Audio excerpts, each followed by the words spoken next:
कि वो दूसरे के बाद तीसरा अटैक कर दे, फिर तो उसकी तबाही निश्चित है, फिर तो उसकी तबाही निश्चित है। वो इंतजार कर रहा है कि इजराइल क्या करता है, फिर मैं उसका पलटवार मैं करूंगा। ठीक है, अब सवाल सीधा खड़ा होता है दर्शकों के सामने कि इजराइल क्या कर सकता है।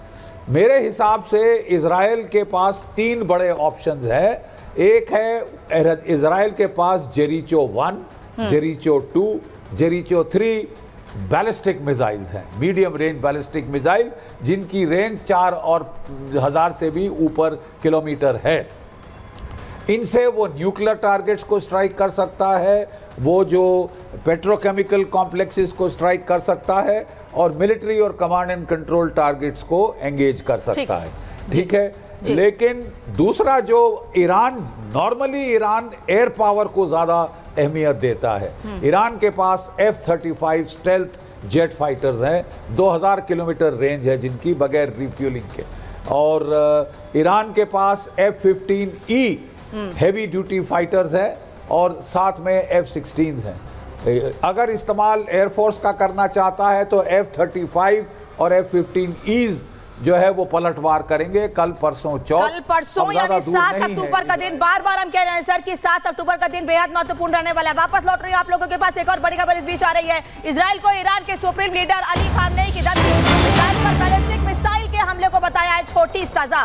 कहा कि इजराइल के भयावह अपराधों के जवाब में इजराइल को न्यूनतम सजा दी है। ये ईरान का ऑपरेशन ट्रू प्रॉमिस 2 पूरी तरह से सही है, जरूरत पड़ी तो भविष्य में भी दोबारा ऐसा अटैक किया जाएगा, और इसी का अलर्ट एफबीआई ने किया है।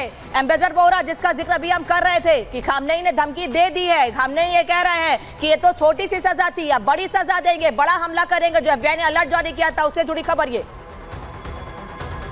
किस आधार पर उछल रहा है ये अली खामेनी, क्या है इसके पास? जब से इसके ऊपर प्रतिबंध लगे हैं, रूस के बाद सेकंड मोस्ट सैंक्शन कंट्री है ईरान। G7 ने भी कह दिया कि तुम बड़े कमीने लोग हो। और आपको ये भी पता है फ्रांस के राष्ट्रपति ने पहले बयान दिया कि जो इजराइल करने जा रहा है वो ठीक नहीं है, एटसेट्रा एटसेट्रा, इजराइल को हथियार नहीं देने चाहिए। फिर नेतन्याहू साहब ने बोला शेमफुल, शर्म आनी चाहिए आप लोगों को ये बात करते हो। तो तुरंत, मैम सुनिएगा, तुरंत जो एलिजे पैलेस है, इमेजिन, मैं उसको मैकरोनी कहता हूँ, मैक्रोन साहब के दफ्तर ने क्या बोला, नहीं हमने, हमारा मतलब ये नहीं था, हमारा मतलब था कि जब भी कोई जंग होगी हम इजराइल के साथ होंगे। क्या ये लोग इतने कंफ्यूज हो गए हैं, खुद बातें करते हैं। क्योंकि टोटल जो फ्रेंच कंपनी है वो भी हेविली इन्वॉल्व है ईरान के ऑयल इंडस्ट्री में, एटसेट्रा एटसेट्रा। उन्होंने वो लगाए नहीं है प्रतिबंध, चुपचाप से अलग से वो काम कर रहे हैं, तो उनको भी डर लगा हुआ है। पर मेरा मानना है कि ये ईरान के इंफ्रास्ट्रक्चर को पहले मारेगा। 15 साल पहले पहला example of cyber warfare general साहब पूरी दुनिया में, जब स्टुक्सनेट वर्म ने ईरान के कंप्यूटर्स को ध्वस्त कर दिया था जो उसके न्यूक्लियर प्रोग्राम में लगे। First time in human history की साइबर वॉरफेयर हुआ था। तो मेरा मानना है कि पहले वो करेगा पूरी तरह से इनके इंफ्रास्ट्रक्चर को बर्बाद, और अल्टीमेटली मैम इजराइल की जिंदगी, उसका भविष्य इस बात पर है कि ईरान के पास न्यूक्लियर हथियार ना हो। पाकिस्तान मैम सरप्राइजिंगली वो भी यही चाहता है कि कोई दूसरा इस्लामिक मुल्क ना हो जिसके पास इसीलिए सर इजराइल की ये तैयारी है कि ईरान के जो परमाणु हथियार बनाने की फैक्ट्री है, जहां पर परमाणु हथियार बनाए जा रहे हैं, जहां पर तैयार किए जा रहे हैं, वहां पर अटैक किया जाए, वहां की ऑयल रिफाइनरी पर हमले किए जाए। इसीलिए इजराइल तैयारी कर रहा है, और यह संभव भी है कि 7 अक्टूबर या उसके बाद हमले हो। जनरल बख्शी, आ रही हूं मैं आपके पास एक और बड़ी खबर। ईरान की सेना के हवाले से बड़ी खबर है कि ईरान की सेना ने लंबी हिट लिस्ट बना ली है, इजराइल के अंदर टारगेट की लिस्ट तैयार कर ली है। इजराइल की कार्रवाई पर निर्भर होगी प्रतिक्रिया। बता दें आपको, ये बड़ी खबर इस बीच ईरान की सेना के हवाले से ये बड़ी खबर आ रही है, क्योंकि ईरान ने भी तैयारी पूरी कर रही है इजराइल पर हमले की, और वो कह रहा है कि ये छोटी सजा है, आने वाले समय में सजा और दी जाएगी। ईरानी सेना ने लंबी हिट लिस्ट बना ली है। एक तरफ इजराइल की हिट लिस्ट हमने आपको दिखाई, लेकिन ईरान ने भी अपनी हिट लिस्ट तैयार कर ली है, इजराइल के अंदर टारगेट की लिस्ट तैयार कर ली है। जनरल बख्शी, कुछ आप कह रहे थे, और इस खबर पर भी रिएक्शन आपसे चाहूंगी कि एक तरफ तैयारी कर रही है इजराइल ने, अपनी हिट लिस्ट तैयार कर ली, जिसमें खामनेई जैसे, याह्या सिनवार जैसे नाम शामिल है। वहीं अब ईरान कह रहा है कि हमने भी एक लिस्ट तैयार कर ली है कि कैसे घर में घुसकर इजराइल पे हमले किए जाएं, इनके लोगों को मारा जाए। हाँ, देखिए, बात ऐसी है कि निर्णायक जो कैपिटल है इस वक्त वो तेहरान और तेल अवीव से भी ज़्यादा वाशिंगटन है। ठीक है, मैं आपको बता रहा हूं कि एक बड़ा भारी कंस्ट्रेंट है। इजराइल को अगर बस चले तो वो निस्तनाभूत कर दे इनके न्यूक्लियर फैसिलिटीज और इनके पेट्रोकेमिकल कॉम्प्लेक्सेस। वो तो कह रहे हैं वजूद की लड़ाई। जो रोक लगा रहा है, जो अड़ंगे लगा रहा है, वो है अंकल सैम। जो बाइडेन कह रहे हैं 5 नवंबर को इलेक्शन आ रही है और हम लोग एक तो जो कमाला हैरिस मोहतरमा है वो काउंट कर रही हैं जो अरब्स और पैलेस्टीनियंस जो यूनाइटेड स्टेट्स में है एज अ वोट बैंक, ठीक है।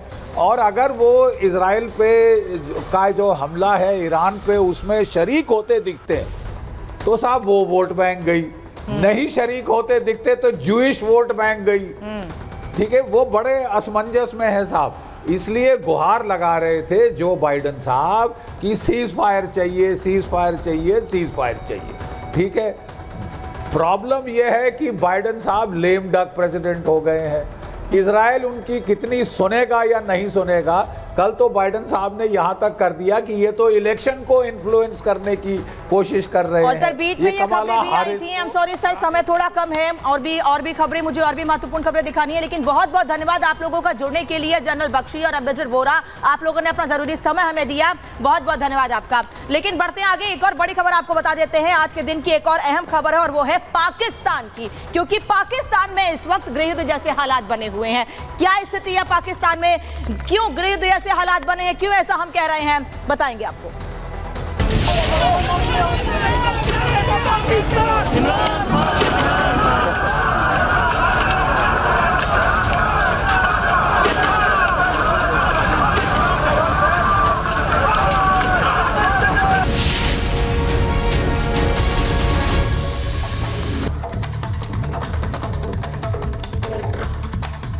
पाकिस्तान में हालात खराब हो रहा है क्योंकि पाकिस्तान की जनता सड़कों पर उतरी हुई है। हालांकि पाकिस्तान की जनता आज से नहीं बल्कि पिछले कई दिनों से सड़कों पर है और अपने अधिकार की मांग कर रही है।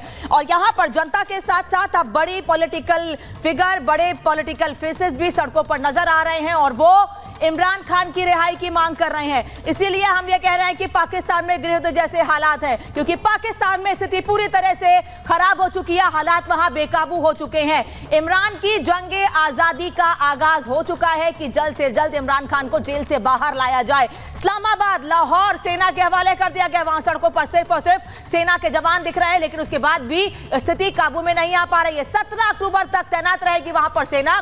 खैबर पख्तूनख्वा के सीएम अली अमीन गंडापुर को पहले ही गिरफ्तार कर लिया गया है, जिन्होंने शहबाज शरीफ सरकार को सीधी चेतावनी दी थी कि जल्द से जल्द इमरान खान को रिहा किया जाए। 700 इमरान समर्थक भी गिरफ्तार कर लिए गए हैं। लाहौर में शरीफ परिवार की सुरक्षा बढ़ा दी गई है, तो लाहौर में कई इलाकों में इंटरनेट सेवा तक बंद कर दी गई है। स्थितियां ऐसी हो गई हैं कि अब लोग वहां इंटरनेट तक इस्तेमाल नहीं